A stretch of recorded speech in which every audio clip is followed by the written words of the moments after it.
Hey, what is up, mortals? It's Welsley here, and welcome to part 1 of What If Naruto Was Evil. I just wanted to greet you guys by saying sit back and relax, you're in for a treat.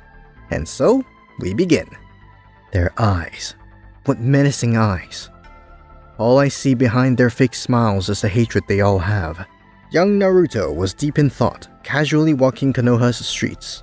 His fellow villagers avoid eye contact, attempting a casual act around him. You can see the lie in their facades. Naruto's a young child with a gift of seeing a general hatred that others carry with them. It's a dark, musky fog of an aura that hovers over everyone. It's even more potent when directed towards the young blonde. Naruto was always bad at looking people in the face when talking to them. This was because he hated how hard they were trying to hide their true feelings. Though the isolation had its own form of bliss as well, outside of school where it was more forced upon others to be near him, Naruto finds himself isolated everywhere else.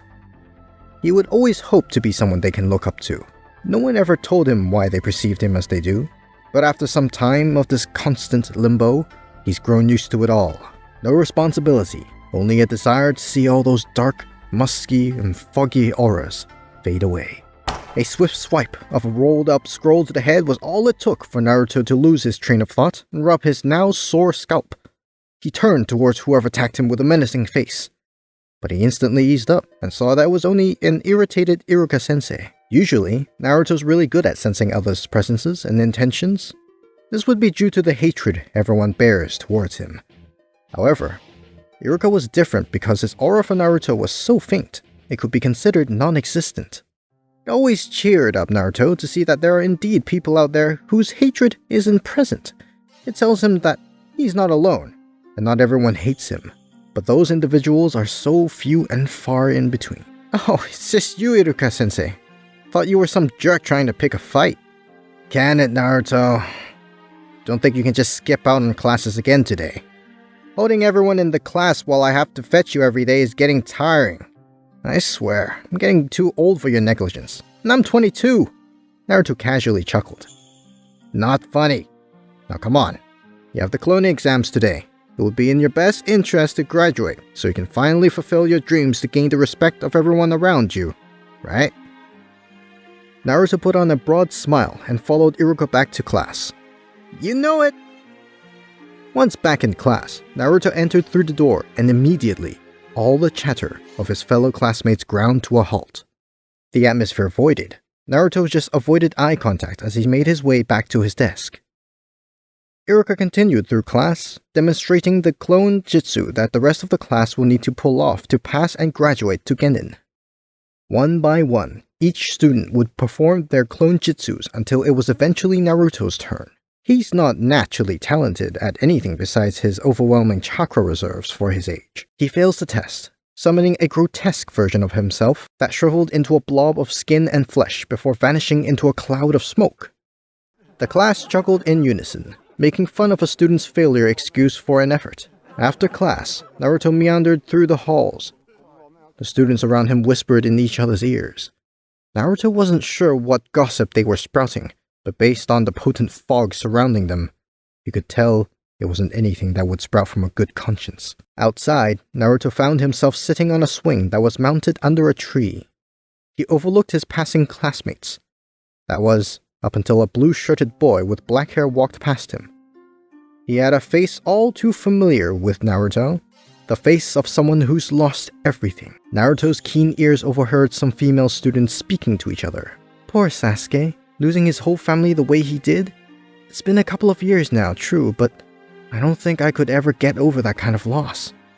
Should we talk to him? Her friend that she talked to nudged her gently, trying to tear her out of her elusive ideas. Of course not!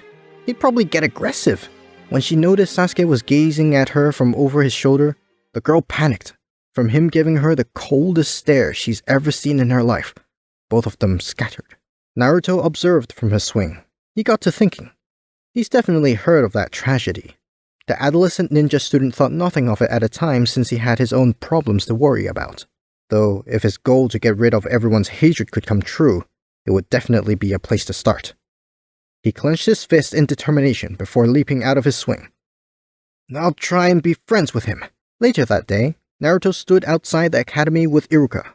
He's the only one who flunked the test, so he's the only one who doesn't get to graduate.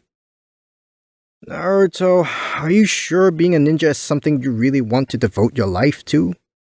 Trust me, I'd love to support your decision, but I don't think you can solve the world's hatred by turning yourself into a soldier. I mean, sure, you're a brat, but you're a good brat. Naruto cut him off short. Iruka, I want to be a ninja because there's nothing else out there for me. I'm already committed, and it will get better. Plus, there's nothing else I'm good at. I'm not a genius like some of my other classmates. Other classmates like Sasuke, you mean? I saw you spying on him earlier today. Honestly, he probably noticed you too. Iruka took a soft breath before continuing. You know, I'd say you and him have quite a lot of things in common, though I doubt he'd be all that friendly.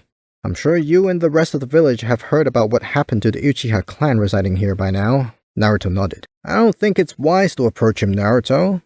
I think it would cause trouble for you. You already have a lot on your plate. Tell me, you mentioned before that you can see the hatred that everyone bears. Kinda like some sort of, miasma, right? Naruto nodded and spoke. Yep. I've told you before, you're the only person I've ever told. But that's because your hatred isn't really there. Iruka smiled, though the bit of hatred still left in him is still centered not towards Naruto, but what Naruto is. It was still a massacre for Naruto to be born on the day he did. That's because I know deep down you're a terrific kid, Naruto. Can't help that you were poorly mannered growing up. After all, you don't have a family, which is saddening to see. I'm sure plenty of adults in the village feel the same way. Naruto shook his head gently as tears started to swell up, wiping them shortly after, hiding behind his sleeves to show how much of a tough man he is. That's the case. This village wouldn't look so foggy as it is. Sometimes I can't see Hokage Rock when I'm walking and surrounded by locals. Scary how thick their hatred is. If they did think as you did, then this place would be so much clearer. Just want to run away sometimes. Iruka patted the young man's head while exposing his broad smile to the child. Lighten up, Naruto. How about some ramen? On me! Naruto's sobby attitude crescendoed to pure joy. Not only was Naruto a glutton for ramen, but it was an escape for Naruto since he was old enough to stand on his own two legs. It was the only other place where someone who doesn't hate Naruto was present. Iruka dropped Naruto off at his house before heading off. Thank you for the noodles, sensei! Iruka waved goodbye before leaving Naruto's field of vision. Naruto turned towards his front door before turning away and jumped off his balcony, leaping from rooftop to rooftop. It was about that time for Naruto to take his nightly strolls out in the forest, the only place he could go where the miasma lingering in the air wasn't present. On nights with a bright moon, it was nirvana. With the chilly wind grazing his face, the young academy student rested his hands against the back of his head. The only noises he could hear was the subtle wind and the crackles of leaves under his feet with each step. This serenade of nature would be interrupted within no time by a voice. Psst! Hey, Naruto! Come here! Naruto jumped a bit and turned to see that it was a chunin, Mizuki.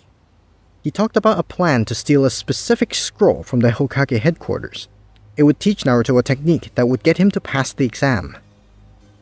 It was no surprise that Mizuki was nosy about Naruto and his ongoings. He'd make for the perfect scapegoat. The whole village hates him already. It would be the perfect plan. Hesitant, the young academy student still agreed, even though Mizuki's fog was so thick it was ugly. So Naruto wasn't going to just blindly go through with the plan, at least not without thinking something was up with Mizuki at the very least.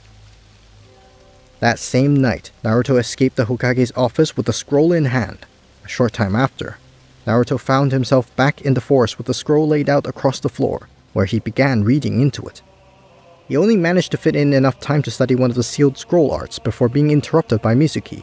Though it was prestigiously executed, Mizuki's attack was very predictable for Naruto. The miasma was still present around the chunin, so he could easily spot without needing to see him. Naruto leaped out of the way of the shuriken, scroll in hand once again. I knew it! Mizuki! Your plan seemed fishy from the start! Shut it, brat! Their battle didn't take long when Iruka got in the middle of it all. He was stabbed by Mizuki's shuriken to protect Naruto. Blood spilled out from his mouth and chest as he pressed his back against a tree and sat down. Naruto had no choice but to watch in horror as his best friend and sensei was mortally wounded by Mizuki's assault. Naruto... Are you... here? I'm here! I'm right here, Iruka! Naruto left the shuriken alone to keep Iruka from losing even more blood. He put pressure on the wound as well. Naruto... just in case I don't make it, I just want you to know that you can see your future through. You can. You will rid this world of all its sorrow and hatred. I couldn't have been more proud to teach a student like you. If only I got more chances to eat more noodles with you. Naruto's eyes swelled up. He couldn't bear this reality. One of Naruto's sacred torches was about to burn out. One of the few lights he can find in the dark. Iruka's hatred had vanished entirely. Mizuki took this opportunity to execute another surprise attack on the distracted and distraught academy student. He chucked a giant ninja star at Naruto. However, with only his arm's movement, Naruto caught it by the ring in the middle without looking, and the spinning star in his hand ground to a halt shortly after. Mizuki's eyes widened. Not only did this kid catch his attack without looking, but his hand glowed with a fluorescent orange aura. Naruto dropped the shuriken on the ground before turning around. His irises were bloodshot red, and his pupils dilated vertically. All he can see right now is nothing but the hatred before him that Mizuki bears. However, now Naruto can see his own hatred. His hatred took the shape of what looked like a giant fox stuck in a cage. It was by far uglier than anything he's ever seen, but when the fox opened its eyes at Naruto, it shook him out of his Jinchuriki state. Naruto was snapped back into reality, and Mizuki's courage was shattered towards the monster before him. You killed Iruka-sensei. Why?